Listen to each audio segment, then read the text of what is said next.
सम्राट, यह शिल्पी घटोत्कच और वह वीरबाहु।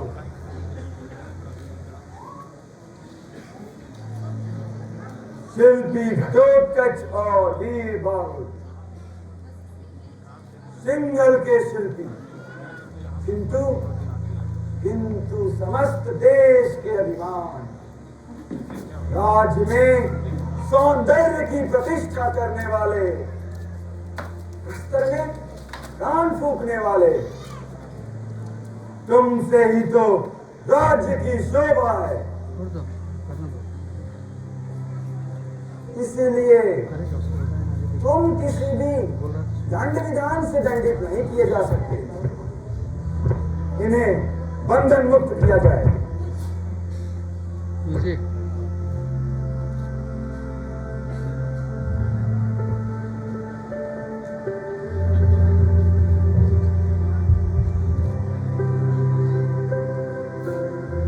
क्यों शिल्पी, सौंदर्य किसे कहते हैं? सम्राट, विषम वस्तु में संताला नहीं सौंदर्य है सम्राट। और तुम क्या समझते हो वीरबाहु? हृदय में अनुराग सृष्टि का साधन ही सौंदर्य है सम्राट। यदि चोरी के प्रति हृदय में अनुराग हो तो क्या वह भी सुंदरता है शिल्पी? सम्राट, यदि चोरी सात्विक भावों से की गई हो तो वह सुंदरता है सम्राट। सात्विक भावों से? सात्विक भावों से कौन सी चोरी होती है? कला, कविता और नारी हृदय की सम्राट, जिसमें निरीहता और भव्यता होती है। और रत्नखंडों की चोरी शिल्पी?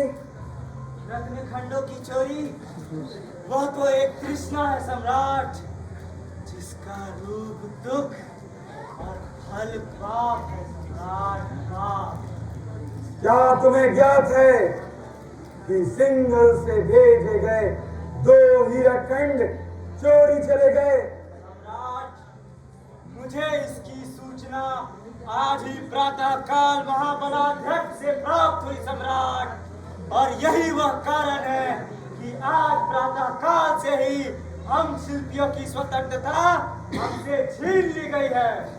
हमारी रक्षा कीजिए सम्राट, हमारी रक्षा कीजिए। तुम दोनों की पूर्ण रक्षा होगी। पहले मेरे कुछ प्रश्नों के उत्तर दो। प्रश्न कीजिए सम्राट।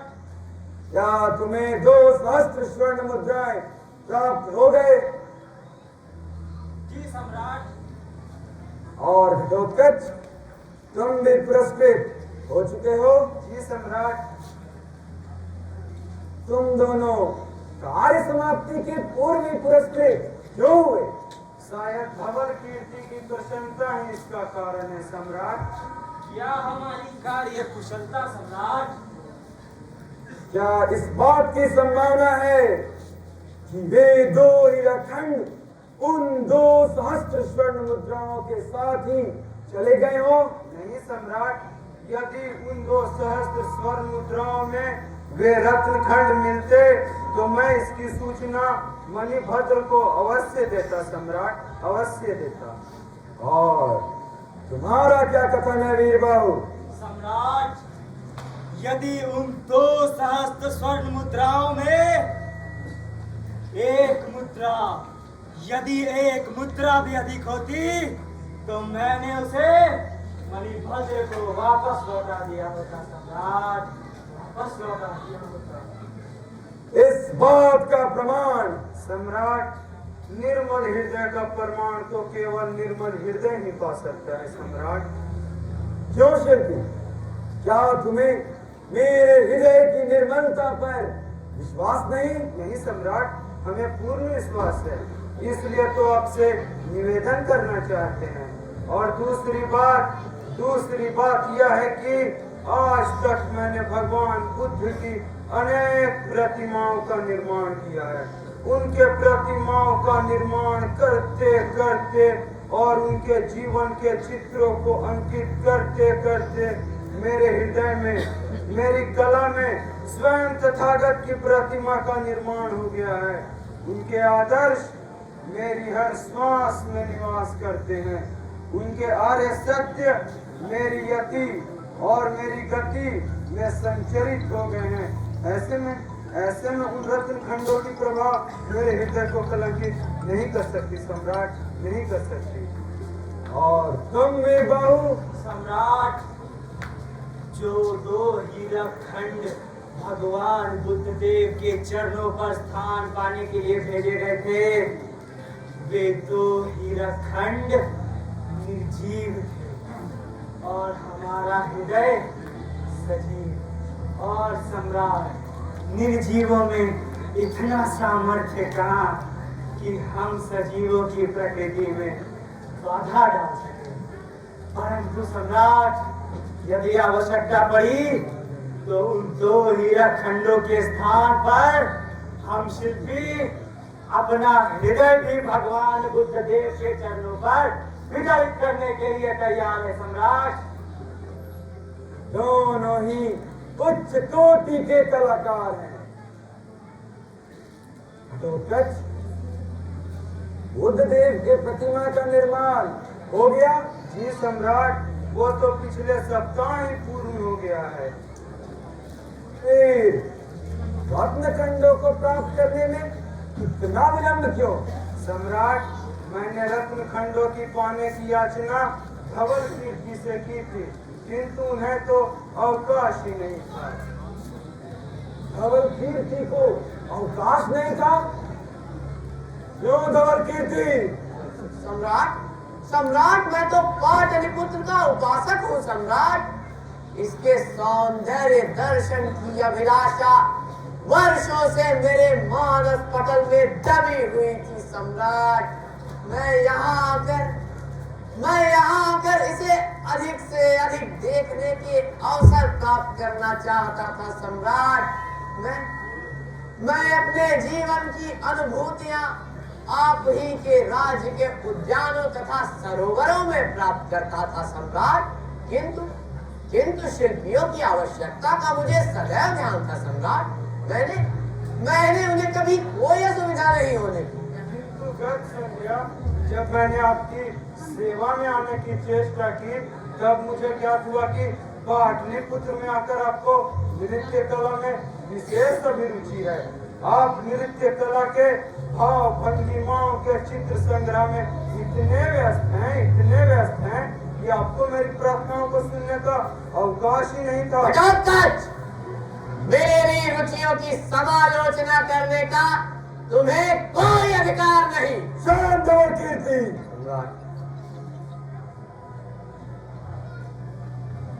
मुझे यह सुनकर बहुत प्रसन्नता हुई कि तुम्हें नृत्य कला देखना विशेष प्रिय है। तुमने पाटलिपुत्र के राज्य नर्तकी का नृत्य संभव न देखा हो, वह भी मैं तुम्हें दिखलाने का प्रयत्न करूंगा। आपकी विशेष कृपा होगी सम्राट। मैं उसे अभी दिखलाने का प्रबंध करता हूँ। महाबलाध्यक्ष, जी सम्राट, आप इन शिल्पियों को न्याय सभा के उत्तरशाला में स्थान दें। जो आज्ञा सम्राट। शिल्पी घटोत्कच और वीर बाहु, तुम्हारे उत्तरों से मैं प्रसन्न हूं। राजकीय नियमों के आचरण में यदि शिल्प साधकों को किसी भी प्रकार की असुविधा हो तो वह अपेक्षणीय है। तुम ध्यान मत देना शिल्पी। जी सम्राट। मुझे तो खैर कोई असुविधा नहीं सम्राट, कोई असुविधा नहीं। तो आप लोग जाएं। शिल्प साधकों को किसी भी प्रकार की असुविधा नहीं होनी चाहिए। जो आज्ञा सम्राट। और सुने महाबलाध्यक्ष, जी सम्राट। राज्य नृत्य की रत्न प्रभा को कहिए कि वह अपने नृत्य के साथ यहाँ हाजिर हो। आज मैं धवल कीर्ति के साथ नृत्य देखूंगा। जो आज्ञा सम्राट। और सुने, प्रिय दर्शिका को कहिए कि वह मेरी वीणा ले आए। आज मैं वीणा बजाना चाहता हूँ। राग पूरिया के स्वरों में वीणा का संधान हो। जो आज्ञा सम्राट। मणिभद्र, दुर्भाग्य से यदि यह तुम्हारी अंतिम रात्रि हो तो तुम्हें भी अपने सम्राट का वीणा सुनने की अवसर होना मिले। तुम भी सुनो। सम्राट, सम्राट, यह मेरा सौभाग्य होगा सम्राट, यह मेरा सौभाग्य होगा। तो सम्राट मुझे आज्ञा दे। क्यों धवल कीर्ति, क्या तुम मेरी वीणा नहीं सुनोगे और राज्य नर्तकी का नृत्य नहीं देखोगे? तुम तो बड़े भारी कलाकार हो। प्रशंसा के लिए धन्यवाद सम्राट, किंतु मैं समझता हूँ कि कला की साधना के लिए निर्मल हृदय की आवश्यकता है और मेरा मन इस घटना से बहुत अव्यवस्थित हो गया है सम्राट, अव्यवस्थित हो गया है। मैं अपने वाणी से तुम्हारा हृदय व्यवस्थित कर दूंगा। आज तुम इस वादन और नृत्य को मणिभद्र की विजय विदा समझो। जिस मणिभद्र ने 25 वर्षों तक मेरे राज्य की सेवा की है, उसके इन अंतिम पलों को मुझे अधिक से अधिक सुखमय बनाना चाहिए। इस मंगल वेला में तुम्हें भी उपस्थित रहना चाहिए। पाटलिपुत्र के न्यायाचरण में सिंघल का प्रतिनिधित्व हो। आपका कथन सत्य है सम्राट, किंतु मैं समझा आप एकांत चाहते हैं। नहीं धवल कीर्ति, ऐसे समारोह में तो एकांत टूटे हुए तारों के भांति होते हैं।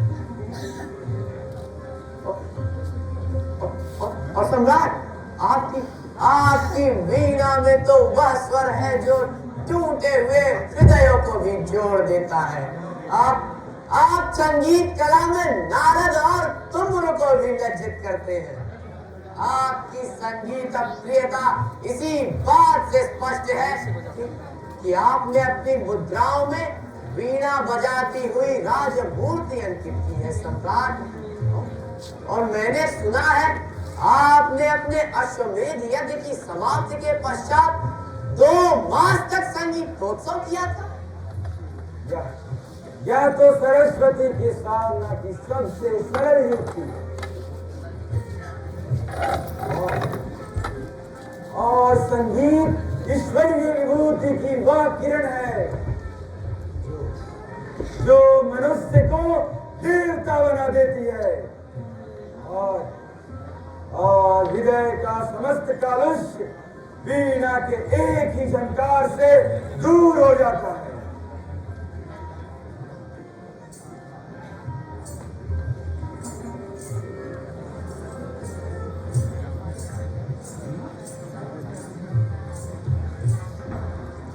आओ प्रिय दर्शके, आज मैं फिर वीणा बजाना चाहता हूँ। एकांत।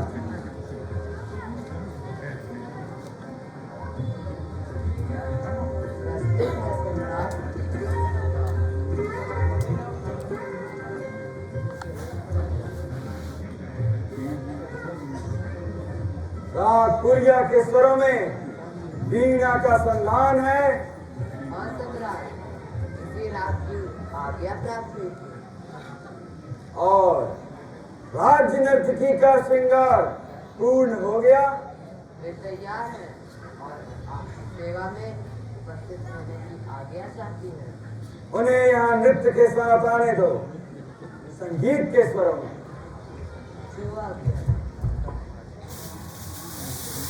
सुनो धवल कीर्ति, राग पुरिया के स्वरों में वह भावना है जिससे करुणा की समस्त मूर्छनाएं एक ही बार में हृदय में जागृत हो जाती हैं।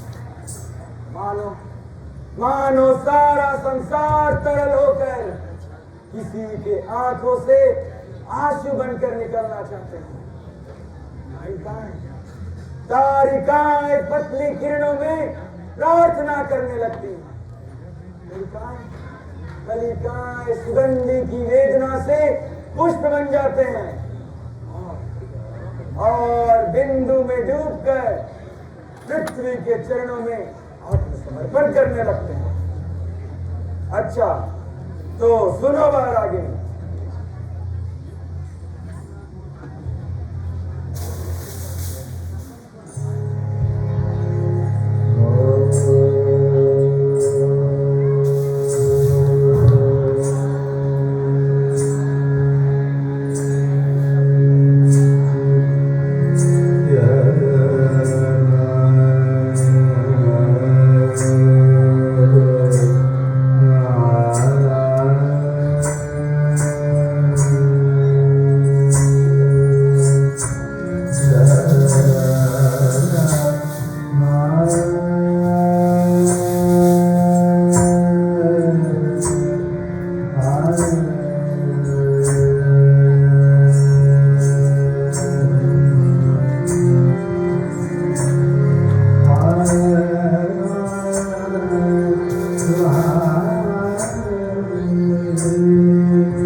मेरे राज्य की उर्वशी, हे अनंत सुंदरी,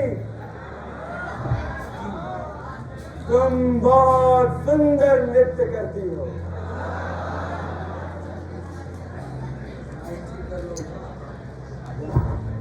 यह लो पुरस्कार। मैं इसके योग्य नहीं। Mike Mike.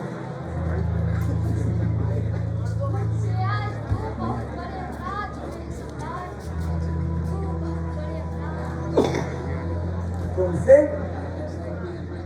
तुमसे कभी कोई अपराध नहीं हुआ? कौन सा अपराध? पहला अपराध तो यह है कि मैं आपकी मधुर वीणा के अनुरूप नृत्य नहीं कर सकती। आपके संगीत की मर्यादा कभी भंग नहीं हुई सम्राट, कभी भंग नहीं हुई। और आज मेरे नृत्य के कारण आपका संगीत कलुषित हो गया है सम्राट, कलुषित हो गया है। नहीं रत्नप्रभा, तुमने अपने नृत्य से तो मेरे स्वरों में सहायता ही पहुंचाई, हानि नहीं। सम्राट, मैं अनुग्रहित हूँ। आपने कभी मेरे नृत्य के साथ वीणा नहीं बजाई, और आज आपने मेरे नृत्य को अनंत गौरव प्रदान किया है सम्राट, अनंत गौरव प्रदान किया है। यह तो कला के साधना में आवश्यक है। अच्छा, दूसरा अपराध कौन सा था? सम्राट, आज आपने इतनी मधुर वीणा बजाई कि संगीत की इस दिव्य अनुभूति में मेरे हृदय के समस्त कालुष्य दूर हो गए। और आज मैं अपना अपराध स्वीकार करने के लिए प्रस्तुत हूँ। मैं उत्सुक हूँ सुनने के लिए रत्नप्रभा। सम्राट, राज नर्तकी होकर मैंने किसी अन्य व्यक्ति से भेंट स्वीकार किया। अन्य व्यक्ति से? किससे? मुझसे सम्राट, सिंघल के राजदूत धवल कीर्ति से सम्राट। तो इसमें कोई हानि नहीं। तुम तो हमारे राज्य के अतिथि हो, फिर तुमसे भेंट स्वीकार करना कोई अपराध नहीं है। फिर भी सम्राट, किसी अन्य देश के व्यक्ति से भेंट स्वीकार करने की आज्ञा मेरी आत्मा मुझे नहीं देती सम्राट, मेरी आत्मा मुझे नहीं देती। उनकी भेंट मैं आपके चरणों में समर्पित करती हूँ। और यह सम्राट, सम्राट, ये हीराखंड वही है सम्राट, ये हीराखंड वही है। हम सम्राट प्रायश्चित नहीं करेंगे, हम सम्राट प्रायश्चित नहीं करेंगे सम्राट। ठहरो ठहरो मणिभद्र, खुशी से पागल मत बनो। राजदूत धवल कीर्ति, क्या ये सत्य है?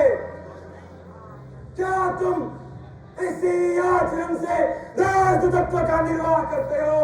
मैं लज्जित हूँ सम्राट, लज्जित हूँ सम्राट। राजदूत, मुझे तो तुम पर पहले से ही शंका थी। मणिभद्र के आत्महत्या के विचार पर तुम मन ही मन प्रसन्न हो रहे थे। राजमहिषी कुमारिला के कंठहार के रत्नों की पवित्रता का संदेश जतलाकर तुमने राज्य अधिकार को लांछित किया है। तुम शिल्पियों के कार्य पर इसीलिए प्रसन्न थे ताकि वे हीराखंडों के लिए अधिक जिज्ञासा न करें। तुम रत्नप्रभा के नृत्य के पूर्व ही चले जाना चाहते थे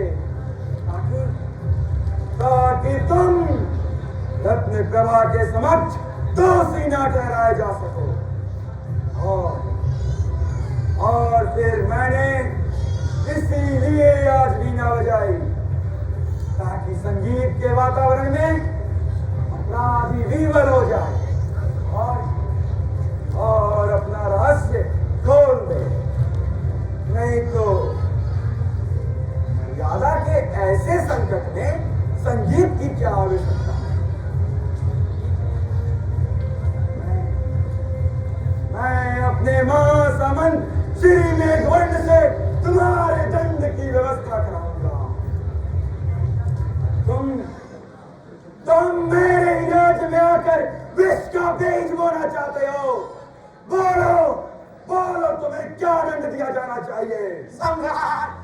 सम्राट आप जो दंड देना चाहे मुझे दे सम्राट, जो दंड देना चाहे मुझे दे सम्राट। तुम यह अच्छी तरह से जानते हो कि राजदूत दंडित नहीं किए जा सकते, इसीलिए तुम इतनी निर्भीकता से यह कह रहे हो कि सम्राट आप मुझे जो दंड देना चाहे वह दें। किंतु तुम यह ठीक तरह से समझ लो कि सम्राट समुद्र का न्याय को देवता समझकर पूछता है।